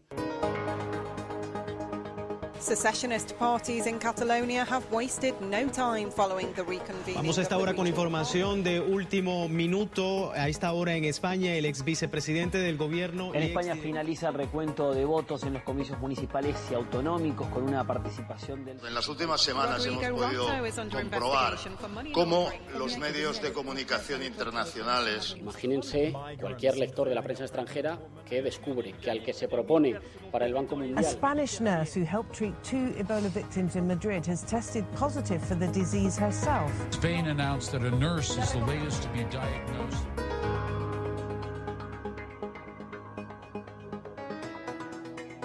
Bueno, pues en materia internacional, en la página internacional hay numerosas imágenes que nos deja el satélite cuando retrata los lugares que se han convertido ahora en epicentros informativos. En Venezuela, Maduro ha defendido que son el país latinoamericano caribeño que más pruebas COVID hace. Hoy podemos decir que hemos aplicado cerca de 1.900.000 pruebas gratuitas, lo que ha representado hoy por hoy el promedio de 62.489 pruebas por millón de habitantes. Podemos decir que somos el país latinoamericano y caribeño que más pruebas ha hecho a su pueblo. Lo decimos con humildad y con deseo de ayudar siempre a los países vecinos, de quienes con frecuencia de sus gobiernos solo recibimos agresiones.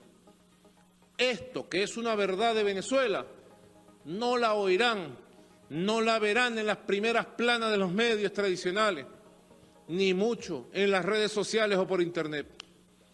El bloqueo también es comunicacional. Bueno, además, desde Panamá también defendían el mundo post-pandemia. Tiene que ser sostenible, tiene que acabar con la desigualdad, decía el presidente Nito Cortizo. El COVID-19 ha evidenciado algunas contradicciones de las políticas públicas en el mundo entero y nos revela que un mundo post-pandemia tiene que ser sostenible y debe ser mejor. Las decisiones que tomemos hoy tendrán consecuencias a largo plazo. Hacer más de lo mismo es simplemente insostenible. Es desconocer la escala del sufrimiento humano que ha desatado la pandemia. Es una emergencia sanitaria global. Sin embargo, la parte más preocupante de la pandemia no es nueva. El COVID-19 ha evidenciado las profundas desigualdades ya existentes. Así que en el mundo, en este 75 aniversario de Naciones Unidas, desde Latinoamérica lanzan las advertencias. La pandemia está destapando la inequidad real del mundo, algo que también, en lo que también coincidía el presidente de Honduras. Esta pandemia ha desnudado bastante la inequidad real del mundo en que vivimos. Cuando todos buscamos medicamentos, insumos hospitalarios, equipos o las tan ansiadas vacunas, solo unos pocos países van a tener un amplio acceso a ellos. Y mientras denuncian esto desde los países que batallan por el desarrollo, también desde República Dominicana, su presidente, Luis Abinader, decía que el objetivo ahora es alcanzar la cobertura sanitaria universal, porque si algo ha demostrado la pandemia es que solamente a través de una sanidad universal, global y pública se puede conseguir combatir en alguna medida una pandemia como la del coronavirus. En la República Dominicana, la pandemia nos ha golpeado con especial dureza. Hemos padecido un sistema de protección social precario, con un gasto social per cápita de $604 frente al promedio regional de 941. Y ello, mientras se da la paradoja de que somos una de las naciones con mayor crecimiento económico de la región, pero que no ha conseguido hasta ahora cerrar la brecha de la desigualdad. Todos aquí sabemos que esa grieta solo se puede reparar invirtiendo en salud y educación. Por ello, mi gobierno está poniendo en marcha el programa de salud pública más ambicioso de nuestra historia, para alcanzar la cobertura universal hacia finales de año, al tiempo que aumentamos la inversión pública en el Sistema Nacional de Salud. Así que una gran preocupación global en esta materia. Bueno, analizamos la página internacional con Pilar de la Peña. Pilar de la Peña, buenos días. Hola, buenos días. En un día en el que no se está hablando mucho aquí en España, pero hemos visto que tiene una gran repercusión en los medios internacionales, una investigación que se ha emprendido en México. 6 mexicanas fueron esterilizadas a la fuerza en centros de inmigración de Estados Unidos. México ha decidido iniciar una investigación sobre esto, ¿no? Sí, además le ha dado, digamos, verosimilitud incluso el ministro de Exteriores, Marcelo Ebrard, que ha hablado de al menos seis mujeres que podrían haber sido esterilizadas a la fuerza o al menos sin su consentimiento y desde luego sin información en un centro en Georgia, en un centro en el estado de Estados Unidos de Georgia, en una localidad que se llama Irwin. Todo esto está enmarcado dentro de una denuncia más amplia. Al parecer en este centro pues se habrían practicado histerectomías y toda serie de operaciones ginecológicas innecesarias contra al menos 17 mujeres, es lo que reveló la semana pasada una investigación de Project South, que es una organización de defensa de los derechos humanos y que ha contado con, digamos, el testimonio y la confirmación de una enfermera que estuvo trabajando en este centro y que revelaba cómo era una práctica habitual, sobre todo por parte de un médico concreto, de un ginecólogo, este tipo de operaciones forzosas, en muchos casos de esterilizaciones contra bastantes mujeres, ¿no? En concreto habían documentado 17. Varias de ellas, en su mayoría, eran inmigrantes latinoamericanas, porque estas prácticas se habían llevado a cabo en un centro de retención de inmigrantes inmigrantes ilegales, o al menos donde iban a parar las inmigrantes, y en este sentido pues ha provocado un enorme escándalo y una investigación en México. En Estados Unidos también, de hecho, ha habido reacción por parte incluso de Nancy Pelosi, la líder demócrata del Congreso, que ha dicho que hay que investigar porque se trata de una situación y de un caso sobrecogedor en caso de que se confirme. En México, ya os digo, han iniciado una investigación. El propio ministro de Exteriores, Marcelo Ebrard, ha informado de que había al menos 6 mujeres mexicanas con las que estaban hablando, intentando llegar al fondo de este asunto, pero el escándalo es bastante importante porque además en algunos medios de Estados Unidos se especula con que esto podría ser no una práctica aislada, sino una política más generalizada en varios centros de retención de inmigrantes, o los centros en los que van a parar los inmigrantes que son detenidos sin papeles en Estados Unidos, y podría haber una política general en esto. Ya os digo que de momento hay una investigación dentro de la propia Estados Unidos y en México, y veremos a ver a dónde lleva, pero sin duda bastante preocupación y bastante indignación con esta noticia está habiendo. Luego hay otro asunto también que está teniendo una gran repercusión en los medios internacionales. La absolución de los policías que mataron a Breonna Taylor, otro caso que desató las protestas raciales en Estados Unidos. Sí, de hecho ha habido esta misma noche ha habido protestas en Estados Unidos, en Louisville, que es la ciudad en la que tuvieron lugar los hechos, y bueno, ha habido enfrentamientos con la policía, incluso se habla de 2 policías heridos.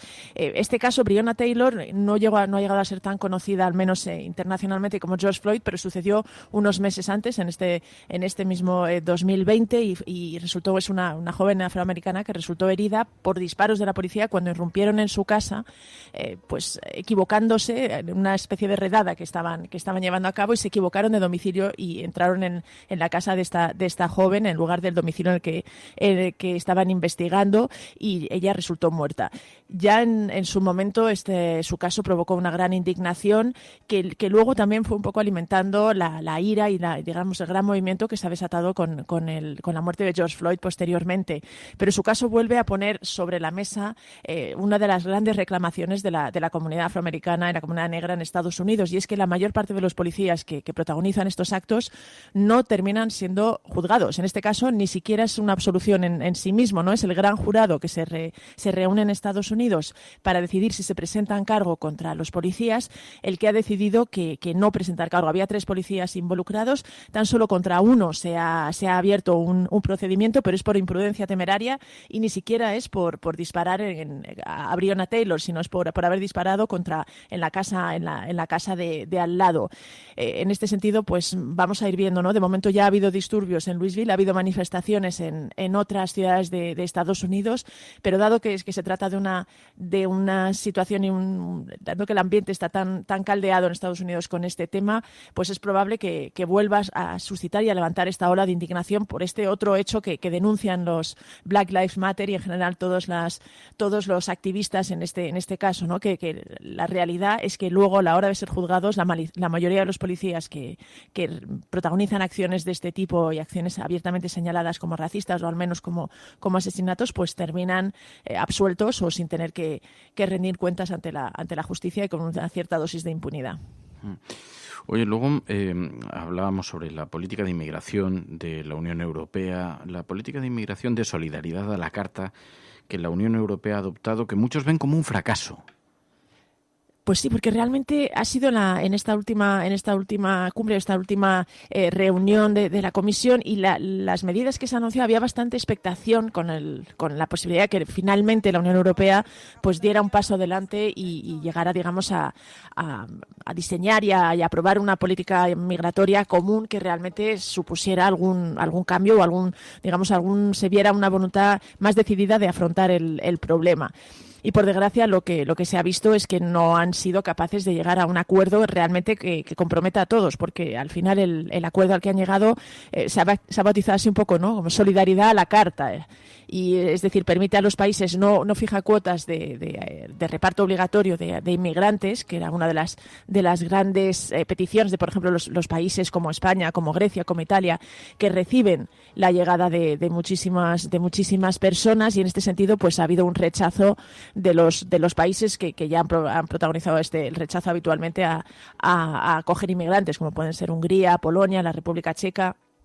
Y en este sentido han conseguido bloquear o, digamos, impedir que hubiera un acuerdo para que estas cuotas fueran obligatorias.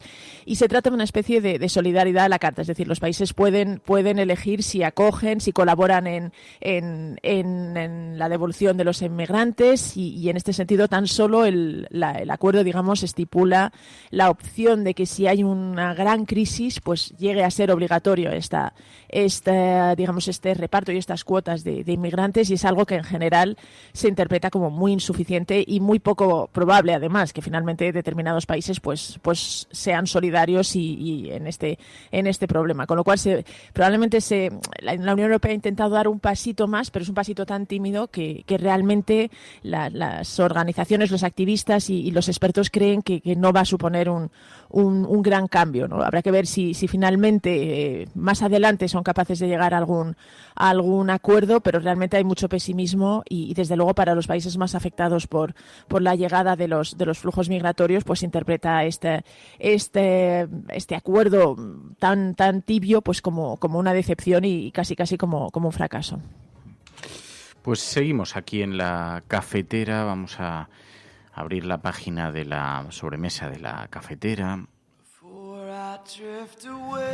donde ya nos quedamos conversando sobre otras cuestiones no relacionadas con la agenda mediática, con la agenda informativa, con el debate público sobre los micros Mary Pie.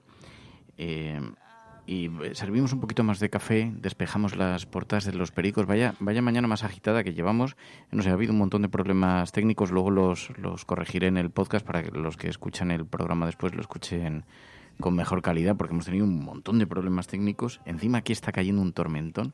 Pero es que además no sabéis lo que nos pasó el fin de semana. No lo he tuiteado las fotos porque, bueno, que hubo unas goteras increíbles dentro del estudio. Y he tenido que quitar la alfombra que olía a pocho. Ha entrado agua en los ordenadores. El lío de la de Dios. O sea, la de Dios. Yo no sé qué le pasó al techo. Me he tenido que subir al techo y echar silicona como si no hubiera un mañana. Y entonces ahora estaba mirando mientras llovía y hablaba Emilio Silva, a ver si entraba otra vez el chorretón de agua, pero parece que mi silicona ha sido eficaz. Y no lo he tuiteado porque lo iba a tuitear, pero por bocachanclas, digo, al final me voy a llevar un... Resulta que cuando a la SER se le cayeron todos los equipos, todos los sistemas, y entonces un amigo me dijo, pon un tuit y di que les prestas el estudio para sacar adelante el programa. Y estuve a punto. Entonces dije, no os preocupéis, la cafetera siempre en vuestro auxilio si necesitáis. Y digo, basta que ponga lo de las goteras para que haya cachondeo. Por lo menos con mis amigos que conocían la historia, porque no llegué a poner ningún tuit ni antes ni después. Pero entonces, el caso es que hoy he estado todo el programa pendiente del techo por si la inundación, pero no, parece que hemos sobrevivido y la espuma que compré de esa autoampliable y la silicona ha hecho su efecto. Así que verás, ha sido un fin de semana muy agitado. Bueno, esta es la vida de la cafetera. Oye, estoy muy contento, que sepáis, porque dice, pon foto de la chapuza, Fer. No, si pongo foto de lo que ha sido... además la lluvia la habéis escuchado, porque una cosa que ocurre es que el techo aunque le pusimos tela asfáltica para que el ruido de las gotas, el techo es de metal, de aluminio, y entonces suena muchísimo cuando llueve. Y le pusimos tela asfáltica, le pedimos a los que lo estaban haciendo que le pusieran tela asfáltica para evitar ese sonido, pero sigue sonando mogollón, es inevitable.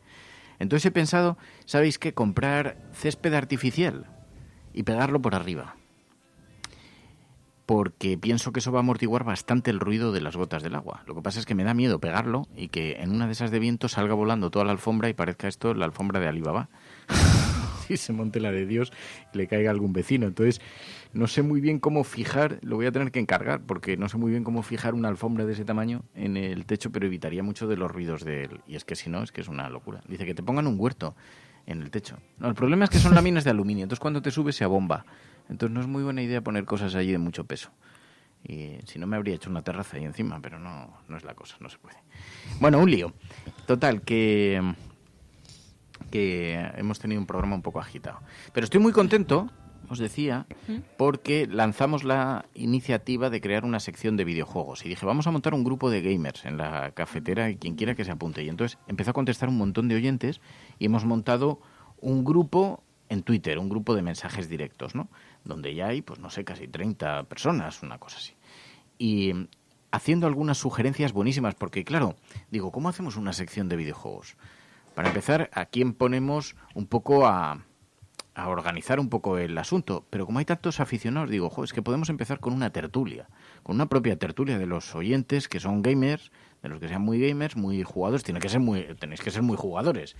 Pero claro, hay muchas aproximaciones y entonces en el grupo han empezado a surgir temas alucinantes. Entonces, por ejemplo, decía Nikat, Alex, decía, mira, a mí me gustaría, creo que sería buena idea dar a conocer juegos desde el punto de vista de su narrativa, comparándolos con el mundo del cine, con el trasfondo político, porque así hacemos que sea un tema un poco más extendido a los que no juegan, que pueda ser una sección interesante para los que no juegan. Decía Bermejo, MG Bermejo, decía, mira, una temática interesante sería tratar el tema de los videojuegos en familia. ¿Cómo afecta el tiempo de la familia, a los hijos, a las parejas, a la resolución de los conflictos? Decía, claro, Bernardo Barrena decía, hay que pensar muy bien, tanto el primer episodio como los siguientes, para que la gente que no es muy pro o que no ha jugado nunca no se asuste y no le parezca que está completamente al margen. Pero fijaros si hay temas interesantes que nos decían algunos oyentes que habría que hacer una reflexión sobre estos juegos, que muchos son gratuitos, que se descargan vuestros hijos, por ejemplo el Brawl Stars y este tipo de juegos, que tienen muchos, lo que se conocen como cajas de botín. Las cajas de botín que te van enganchando al juego y, decía Oscar Morgan, dice, tendríamos que reflexionar sobre esto, sobre la manera en la que además, no sé si ha sido...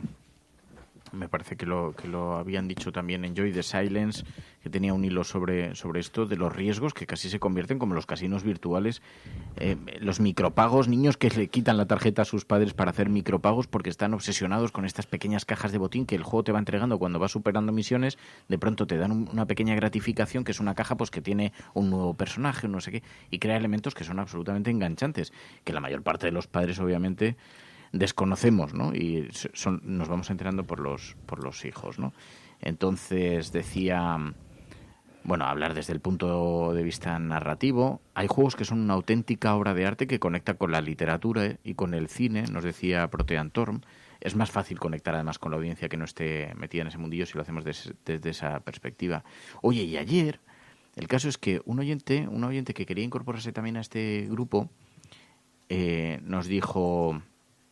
Dice, yo de hecho he estado jugando con mis hijos a un juego que se llama Spiritfarer, no sé cómo se lee, Spiritfarer, que le pregunté yo al pequeño Fer, digo, ¿tú conoces este juego? Yo no lo conocía. Dice, he llorado con el juego, con las imágenes del juego. El juego se anuncia como un juego donde aprendes a despedirte de los seres a los que quieres. El juego tiene unos gráficos muy al estilo del manga japonés, que son una auténtica preciosidad, pero una auténtica preciosidad. Y entonces un muñequito, bueno, la verdad es que es de una ternura absoluta, porque va dándose unos abrazos cuando va conociendo personajes y despidiéndose de ellos. Lo estuve viendo, es una recomendación, Spiritfarer. Supongo que lo conocéis vosotros perfectamente. Yo no lo conocía, esto que lo tienen como en Nintendo Switch. Entonces, es verdad que hay muchos temas. Esta es la música, esta es la banda sonora de ese videojuego. Hay muchos temas que pueden acercar a todos los públicos, que no es necesario precisamente tampoco...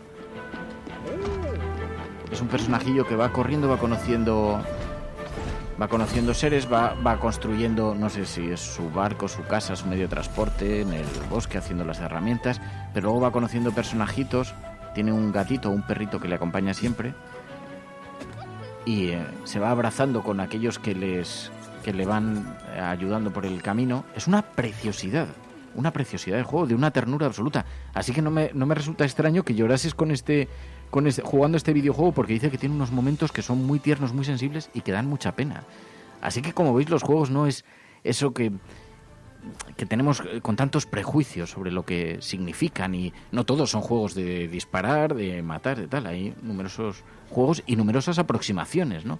Para que sepáis a qué están jugando vuestros hijos, qué juegos educativos y formativos hay, y también qué cosas interesantes hay en un mundo que culturalmente camina en paralelo al mundo de las novelas, del cine, de la televisión, y que sin embargo pasa mucho más inadvertido, ¿no? Porque se trata siempre desde otras aproximaciones. Así que yo creo que como parte de gente que no es jugadora, como es nuestro caso, que no somos jugadores, pero lo observamos desde perspectivas humanas, sociales e incluso relacionadas con el ocio, que puede hacer que sea una sección muy interesante para todos, tanto para los que jugáis mucho, que nos podéis ayudar a configurarla, a explicarla y a explicar la profundidad de estos juegos, como para nosotros. ¿Qué os parece esto que os estoy contando? Pues hola, ¿no? Sí, yo realmente, yo ya lo he dicho muchas veces, yo no soy nada gamer, no me gustan, no me he enganchado, pero reconozco que, sobre todo después de tener a mis hijos, intento tener una aproximación un poco abierta, porque te das cuenta además que es muy fácil estigmatizarlos, pero el mundo es mucho más amplio, lo que ya hemos comentado, ¿no? Como además están sirviendo no para aislarse, sino para estar en comunidad y crear comunidades con sus amigos, porque es la mayoría de estos juegos lo que les gusta a muchos niños y no tan niños es precisamente jugar con gente, ¿no? Y comunicarse entre ellos. Pero yo además lo que me he quedado alucinado es de la cantidad de oyentes que han respondido a esta iniciativa, porque hemos lanzado muchas otras. Nunca habían tenido esta acogida. Mira, dice, por ejemplo, Dargen, Fer, te mandé un mensaje en Twitter bastante elaborado sobre esto, revísalo. Recuérdame, Dargen, ponme un mensajito en Twitter y recuérdamelo, porque me están llegando un montón y me estoy perdiendo un montón de cosas, y la verdad es que no me da tiempo a leerlas, porque en el propio grupo de los juegos hay un debate súper largo ya. Y dice Lara, ¿cómo me puedo unir al grupo en Twitter? Lara, me pones un mensaje por Twitter y yo sí os voy incorporando. El grupo tiene un límite de 50 personas, así que el que esté muy interesado que me lo ponga cuanto antes, porque ya va por 30 y apenas lo acabamos de lanzar. Luego, la narrativa, dice, además de problemas de actualidad, ¿por qué hay algunos juegos que tienen una narrativa espectacular? Y hay una escena además de creadores de videojuego independiente, como en la música o en el cine, dice Elena Noruega. Para que os hagáis una idea, nos decía Gema Miau, decía, yo estoy muy a favor, por ejemplo, de tratar el tema del machismo en los videojuegos. Dice, hay una cuenta en Instagram que suele compartir cosas bastante interesantes al respecto, testimonios de los que sufren muchas gamers, que nos lo ha enviado, Feminismo en 8 bits en Instagram, ¿no? Así que, y para que veáis las aportaciones, para que huyamos de los estereotipos y de los prejuicios. Patricia nos decía, que es profesora, y dice, mira, un grupo de un cole en el que daba clases de dibujo se interesó mucho por el tema de las 3 dimensiones, chavales de primaria, y sobre la vista cenital. ¿Por qué? Porque se usaba en los videojuegos en los que jugaban.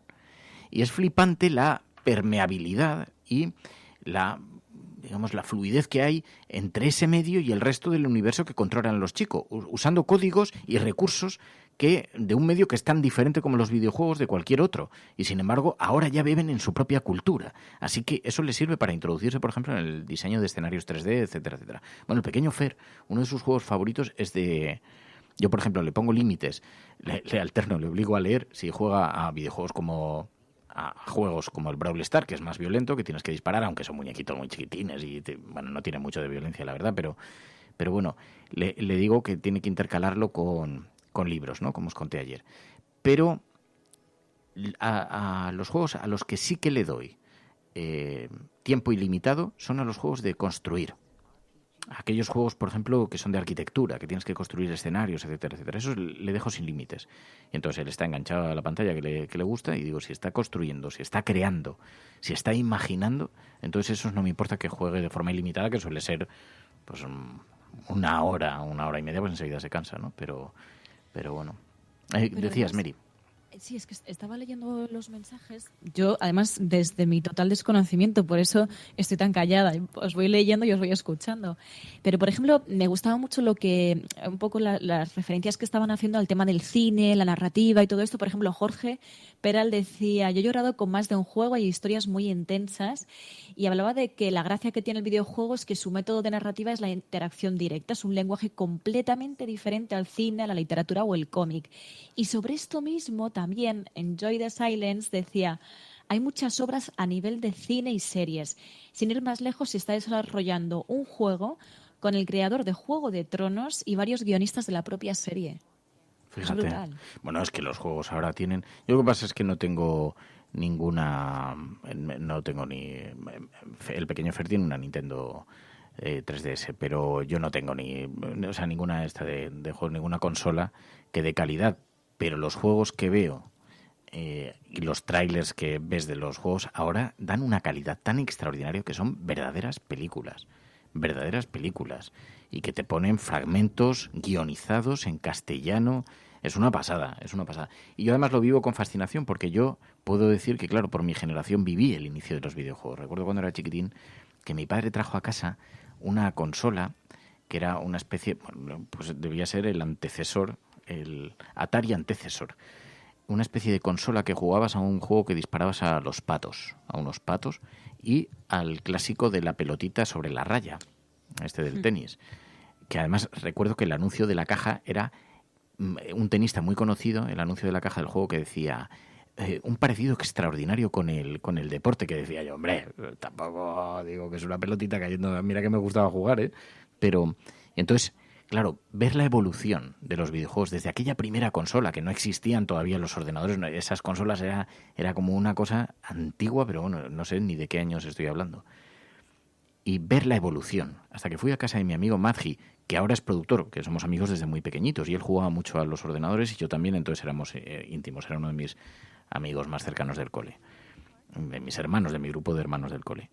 Y fui a su casa y se había comprado, creo que era un Atari, el primero, que ya se veían imágenes que prácticamente parecían dibujos animados. Y cuando vi eso, la evolución tan increíble, éramos bastante jóvenes. Ahora Nico Madji es el productor de cine de algunas de las películas de 3D, de animación más premiadas. Tiene, no sé si 8 Goyas, entre otros. Pues mira, tiene, ¿cómo se llama la peli esta que ha producido Nico Tadeo Madji? Tadeo Jones.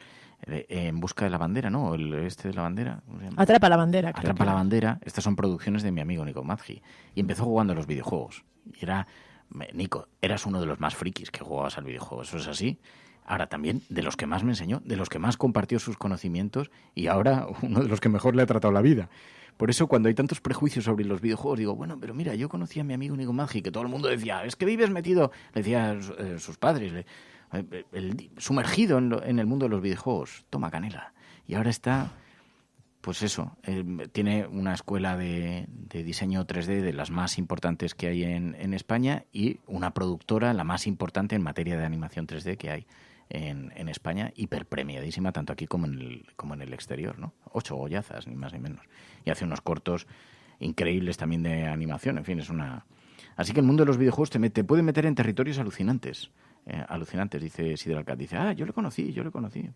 Sí.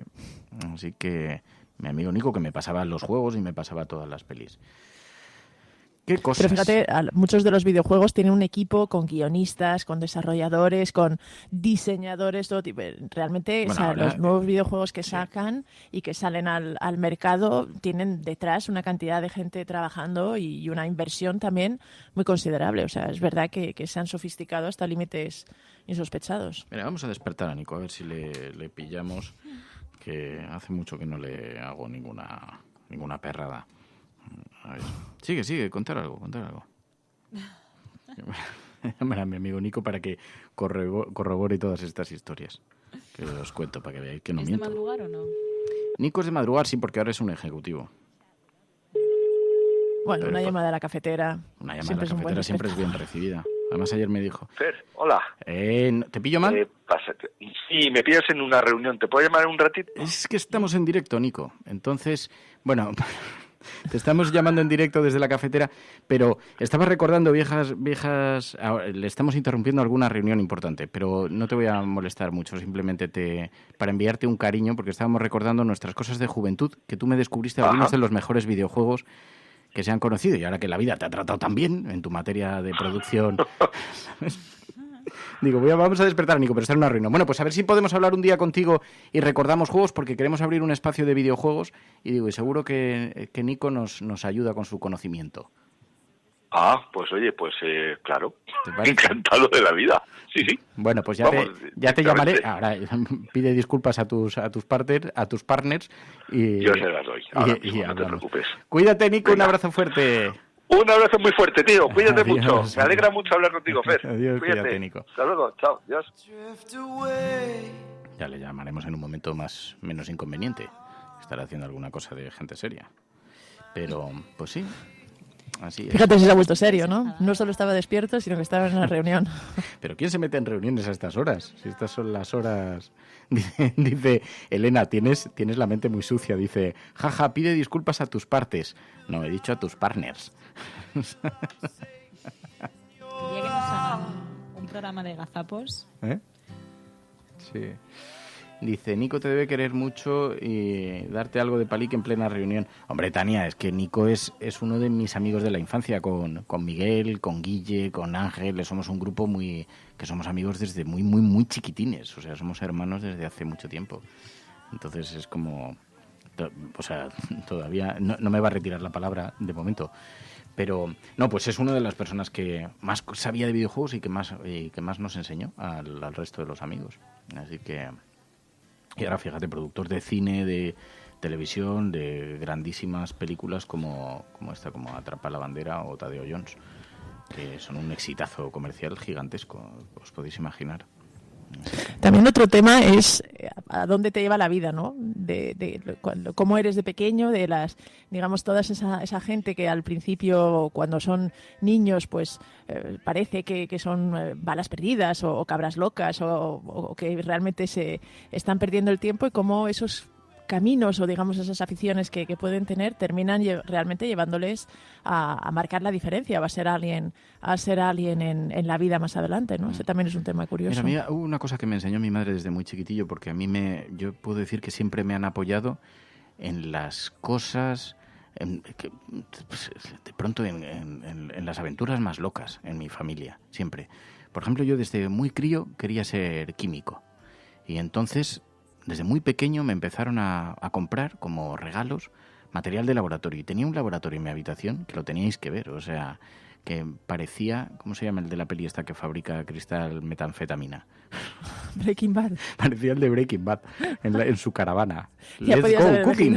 Otra Sí. comparación. Ya, sí, podría haber dicho sí, pero me ha gustado esta. Me ha parecido que iba muy en la sintonía de provocación del programa. Al futuro, yo qué sé, cualquier otro. No, pero nunca, hombre, vamos a ver, estoy hablando de cuando tenía 9 o 10 años y tenía un laboratorio que había que verlo, o sea, que ahí se podía haber investigado el genoma humano, pero o haber fabricado metanfetamina también. Sí, el quimicefa y el cheminova. Te voy a decir, Daniel, tuve los dos. Lo que pasa es que luego ya se me quedaron pequeños los tubos de ensayo. Y entonces había una tienda de material de laboratorio que conocía mi padre, y entonces me compraban tubos de ensayo y material, pues probetas y todas estas cosas. Y entonces tenía un equipazo que te mueres. Y entonces hacía disección de insectos, hacía, en fin, todo tipo de cosas raras. Y esto siendo bastante crío. Después me dio una etapa en la que cambié eso por el ordenador. Y tuve un Commodore 64 con impresora, con disco flexible, que era una pasada, y con monitor. Y después con módem, que eso ya fue la pera bananera. Y después de la informática me dio por la fotografía, y entonces tuve un laboratorio de revelar que monté en el cuarto de baño junto a mi habitación, y pasaba las noches encerrado en el laboratorio revelando fotografías. O sea, tenía un montón de aficiones, sacaba unas notas nefastas, pero las aficiones que tenía, que eran constructivas, siempre me apoyaban muchísimo. ¿Qué pasa? Muchas de esas luego me sirvieron profesionalmente. Yo empecé profesionalmente haciendo fotos. De hecho, creo que he hecho fotos la mitad de las bodas y comuniones de este país. También he revelado algunas de ellas. Y entonces hice muchas fotos, y por eso empecé a trabajar en periodismo. Hacía fotos y empecé a escribir los reportajes. Y de ahí pasé a la radio, a una radio local. Después conocí a la PAI y todo vino rodando. Así. Entonces dice, mira, el Commodore 64. Entonces creo que a los críos siempre hay que apoyarles cuando tienen impulsos en materias que les son creativas, ¿no? Y, por ejemplo, los videojuegos, jolín, yo obviamente, vamos, a estas alturas le debo todo a haber vivido el cuento de la informática. Bueno, yo del cuento, la informática no es un cuento, pero haber vivido el cuento durante todo el resto de mi vida profesional, o sea que no tengo ninguna queja, y fue en parte gracias a las horas que pasé delante de aquel Commodore 64, ¿no? Había una revista que, no me acuerdo, Micromanía creo que era. Había una revista que traía código de programación y tú lo tenías que teclear, lo picabas, para fabricar un videojuego por fascículos. Empieza videojuego de boxeo y empezabas a picar. Bueno, yo no sé cuánto tardé en hacer eso, 2 o 3 meses, porque era una cantidad de texto que no te podías equivocar en una sola coma. Y entonces te venía el código impreso y tú lo copiabas para poder hacer un videojuego. Pero claro, aprendías fundamentos básicos de programación, muy básico, ¿no? Pero dice Nativo, joder, Fer, te estás describiendo y estoy escuchando la historia de mi vida. Dice Nativo Tecnológico, Micromanía era una revista gigante, era brutal. Micromanía era una de mis favoritas. ¿Y sabes cuál es otra, Nativo, de las que eran mis favoritas? RC Model, que era sobre coches de radiocontrol. Siempre soñé con tener un helicóptero de radiocontrol. Qué cosas, ¿no? De la infancia, las cosas de la infancia. Bueno, nos vamos liando. Pero bueno, lo de los videojuegos, que me gusta mucho la acogida que ha tenido. Hay un montón de cosas. Mira, nos decía Miguel Buendía, por ejemplo, dice, mira, unos invitados muy curiosos. Puede ser un colectivo argentino que se llama Shitty Games, que hace juegos de 8 bits que son críticos con el sistema, con la política, con la sociedad, todo con mucho humor. Así que hay un montón de cosas de las que podemos sacar un jugo increíble, pero no hace falta irse a cosas alternativas. Yo creo también que nos contéis juegos y es un poco, claro, en este programa que tengan un poco de profundidad, ¿no? O sea, que busquemos eso, que tenga, pues, cuál es su narrativa, que nos puedan meter en historias y sobre todo si tienen sensibilidad, si provocan emociones, ¿no? ¿Qué emociones provocan los videojuegos? Hay un montón de ejemplos seguro que nos podéis desvelar, dice Sidralcat. ¿Y no tienes un dron, Fer? Sí, pues tengo uno. Tengo un AR dron de estos cutrecillos, de los primeros, y lo que pasa es que, joder, no le he volado mucho. ¿Sabes qué pasa? Que luego cuando hicieron la legislación no lo permiten volar en muchos sitios. Entonces, al principio, antes de la legislación, pues lo volé incluso por aquí, por el edificio, lo saqué por el tejado y luego ya en el campo y eso he hecho algunas cosas. Pero graba muy mal, graba muy distorsionada la imagen, es de los antiguos, entonces no te creas tú que le saca mucho. Y es bastante aparatoso. Y además el viento se lo lleva o sea, es fácil de volar, pero enseguida se te cae y entonces no te creas que lo tengo. Fíjate que me apetecía tenerlo. Y me lo regalaron, se juntaron un montón de gente por mi cumple y me lo regalaron mis hermanas, mi madre, mis tías, y porque en aquel momento era bastante novedoso. Entonces me dijeron, ¿qué te apetece? Y digo, pues mira, la verdad es que una cosa que nunca me compraría porque no me gastaría dinero en esto, porque no sé qué utilidad le puedo dar, se me ocurrió una utilidad que era maravillosa, que era ponerle un pequeño banderolo y hacerlo volar en alguna manifestación. O sea, no un banderolo, sino un mensaje, ¿no? Y entonces utilizarlo un poco en plan disruptivo. Pero luego pensé, me van a detener y voy a ir emplumado. Troleando, ¿no?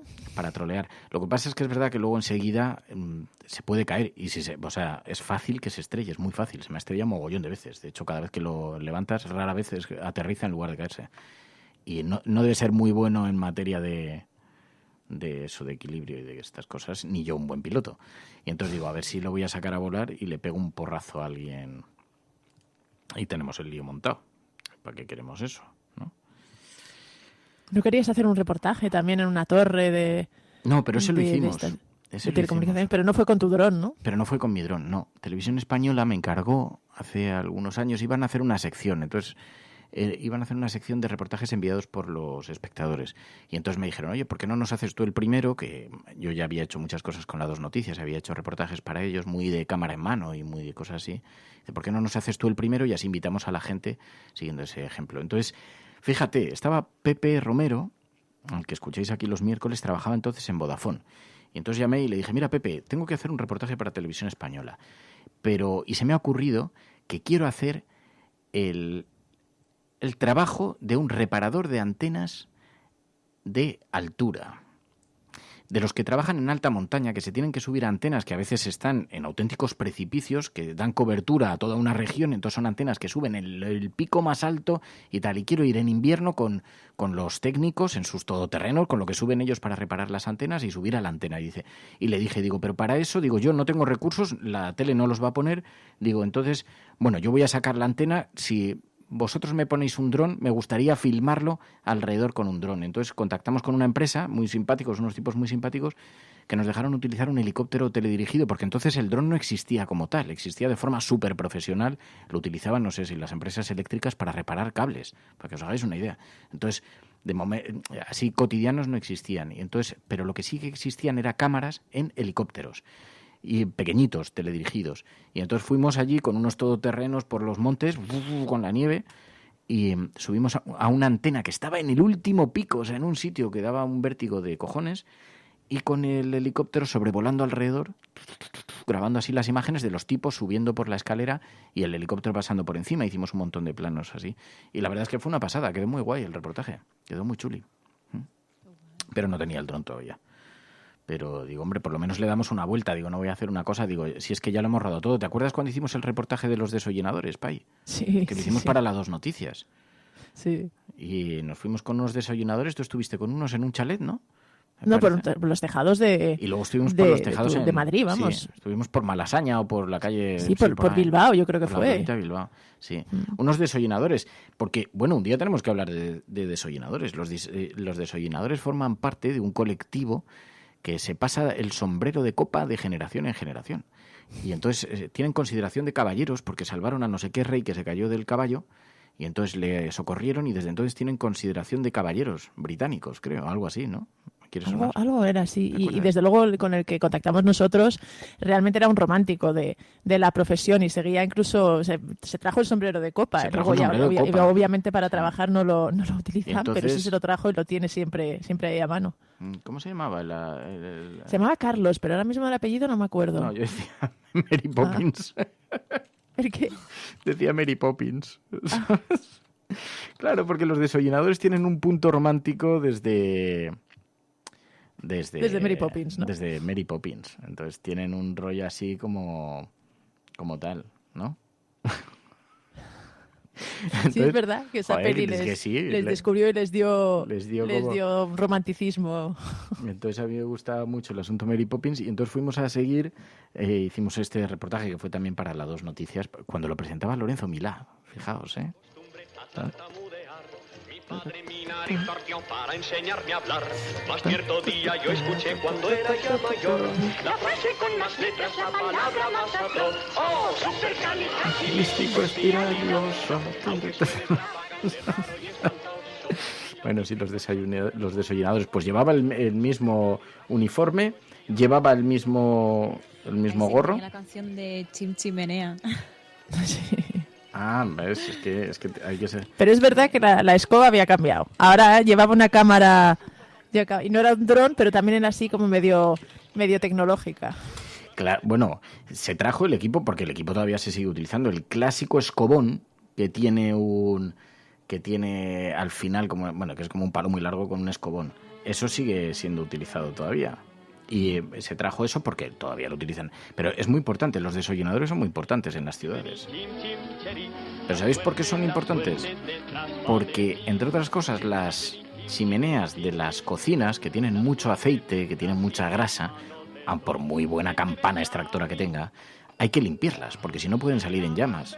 Entonces el trabajo de los desollinadores es importantísimo. Y ahora, para ver que no hay fugas, que no hay roturas en la propia chimenea, se utilizan unos tubos con una cámara que van por el interior y entonces ahora se han sofisticado un poquito, pero sigue siendo un señor con los mofletes llenos de hollín y con su escobón y con su sombrero de copa. Y siguen paseándose por los tejados, que eso también les da... Y siguen paseándose por los tejados. Luego están los antenistas también. Sí. Hicimos reportajes muy divertidos, sí. Tengo que ver la nueva de Mary Poppins, que seguro que no es la misma. Dice, Mary Poppins muestra el capitalismo tan frío como es. Una peli ahora sí es complicado que se haga. Bueno, no lo sé, este viernes vamos a hablar de una película... Que han llegado un montón de audios de oyentes. Que han llegado muchos audios. El Joker. Y además, ¿sabéis con quién lo vamos a hablar? Lo vamos a analizar con Ana Pastor en Plata o Plomo y lo vamos a hablar con Pedro Ballín, que ha analizado la película El Joker y tiene una perspectiva además muy interesante. Sostiene Pedro Ballín que el cine que se hace en Estados Unidos es cine de izquierdas, mientras que el cine europeo es cine conservador. Y lo explica de la siguiente manera. Dice, en general, el modo de vida americano que retratan las películas suele ser esa casa rodeada con una canasta y con un garaje en un lateral. Dice, y esa es la casa de la clase media en Estados Unidos. Es la casa habitual, porque tienen esa extensión territorial y entonces sus casas son así. Dice, mientras que las viviendas que retrata el cine europeo suelen ser esas casas de 250 metros cuadrados en general, pero burguesas. Dice, el estereotipo podríamos decir que es la casa en París de 250 metros.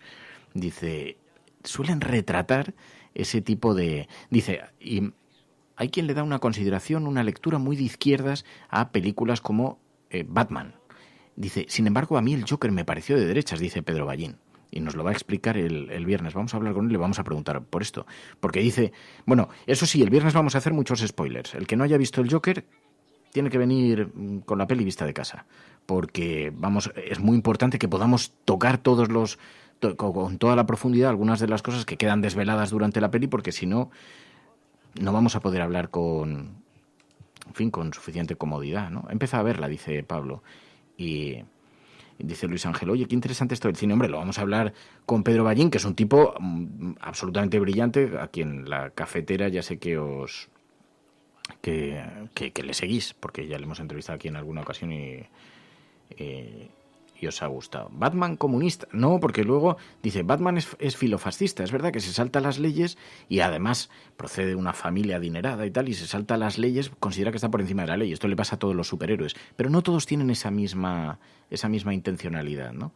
Pero bueno, desde luego Ballín siempre tiene un punto de vista interesante y le vamos a preguntar por esto, y así eso nos va a permitir analizar la película El Joker. Dice, Batman, típico huérfano proletario que se rebela contra el sistema. Dice, Batkunin quedaba mal, ¿no? ¿Ves? En efecto, Batman es precisamente el antítesis de eso, ¿no? Pero le preguntaremos un poco por estas cosas a Pedro Ballín.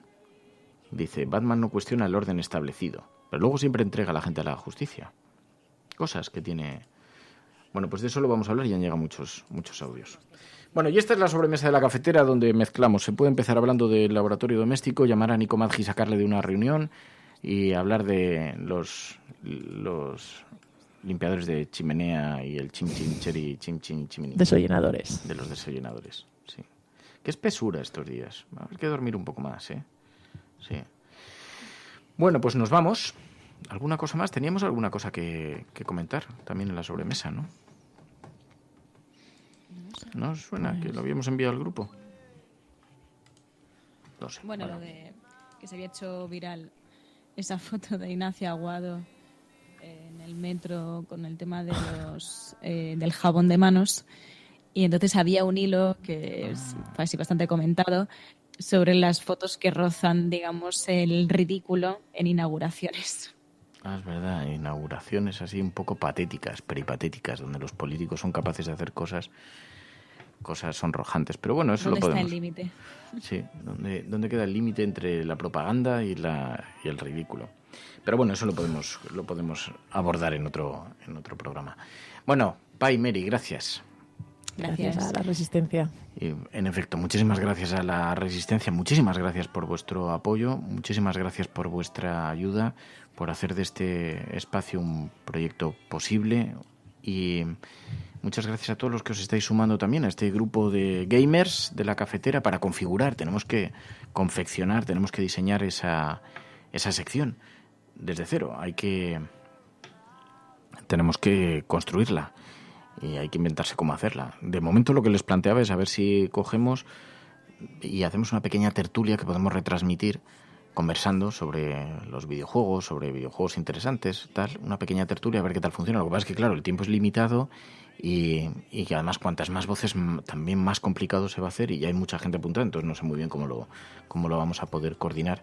Abriremos mucho los mensajes también por WhatsApp, las notas de voz de WhatsApp audio, para que todo el mundo pueda participar y pueda sugerir también cosas interesantes en esta nueva manifestación cultural que suponen también los videojuegos, que, como habéis visto, abarcan disciplinas muy amplias y que nos pueden interesar a todos, aunque no juguemos nada de nada, pero nos puede interesar cosas que están ocurriendo a nuestro alrededor, que mueven a millones de personas y mueven miles de millones de euros y de dólares. Así que va a ser interesante seguro. Bueno, cuidaros mucho. Mañana volvemos, mañana más. Gracias de corazón a todas y muchas gracias a los que hacéis posible, a los suscriptores que hacéis posible este programa. Hasta mañana. La Cafetera es un programa de radio que se financia gracias a las aportaciones de los oyentes. Si te gusta el periodismo que defiende y sientes que te acompaña, hazte mecenas y ayúdanos. Infórmate en radiocable.com/mecenas.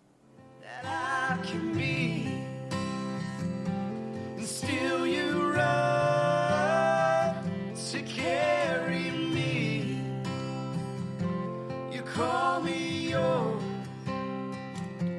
you call me free, you pick me up so easily.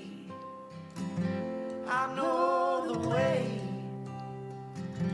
that I can be, and still you run to carry me. Call me yours, you call me free.